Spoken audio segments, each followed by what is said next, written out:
അതുപോലെ മറ്റൊരു പ്രധാന സംശയമാണ് ഈ ആദ്യത്തെ ഒരു 5 വർഷങ്ങളിൽ നമ്മളിപ്പോഴും പറയും ഹോൾഡിങ്, ഫീഡിങ്, റെസ്പോണ്ടിങ് എന്നൊക്കെ പറയും.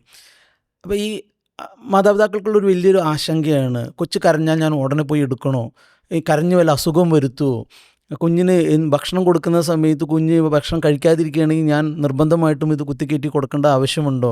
ഞാൻ അങ്ങനെ ഒരു വാക്ക് യൂസ് ചെയ്ത് പല പേരൻസും പറയുന്ന അതേ വാക്ക് ഞാനിവിടെ ഉപയോഗിച്ചു എന്നുള്ളതേ ഉള്ളൂ. അപ്പോൾ ഈ ആദ്യത്തെ 5 വർഷങ്ങളിൽ കുട്ടിയുടെ ഒരു വാശി, അവരുടെ ഒരു ടാൻട്രംസിനെ, അതുപോലെ അവരുടെ ഈ ഒരു ഫീഡിങ് ആ ഹാബിറ്റുകളിനെയൊക്കെ എങ്ങനെയാണെന്ന് പേരൻസ് മനസ്സിലാക്കേണ്ടത്? ഇവിടെ നമ്മൾ പ്രധാനമായിട്ടും 2 വാക്കുകൾ നമ്മളൊന്ന് പരിചയപ്പെടണം പേരൻറ്റിങ്ങുമായി ബന്ധപ്പെട്ട്. ഒന്ന് റീഇൻഫോഴ്സ്മെൻറ്റ് അല്ലെങ്കിൽ പ്രോത്സാഹനം, 2 പണിഷ്മെൻറ്റ് അല്ലെങ്കിൽ ശിക്ഷ.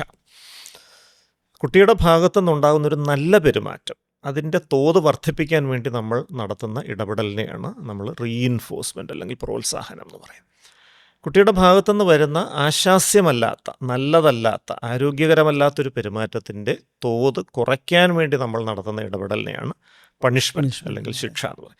ഇത് എങ്ങനെയാണ് ശാസ്ത്രീയമായിട്ട് നടപ്പിലാക്കേണ്ടതെന്ന് മനസ്സിലാക്കി കഴിഞ്ഞാൽ തന്നെ ഈ ചോദ്യത്തിൻ്റെ ഒരു ഉത്തരമാവും.